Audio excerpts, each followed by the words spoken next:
Mga kapatid, ang dagat ang bumubuhay sa atin.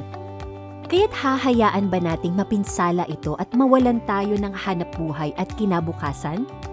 Dahil lumalampas tayo sa nararapat na dami ng huli at kung minsay gumagamit pa ng ilegal na pamamaraan ng pangingisda, nanganganib tuloy ang ating yamang dagat. Kailangan nating kumilos. Hindi lang ang iilan, kundi tayong lahat. Kailangan nating lahat magtulungan. Ano ang dapat nating gawin? Igalang at sundin ang mga batas para sa pangisdaan. Kapag hindi natin igalang ang batas, tiyak na walang forever, lalo na't pagdating sa yamang dagat. Balang araw, mauubusan tayo ng huli.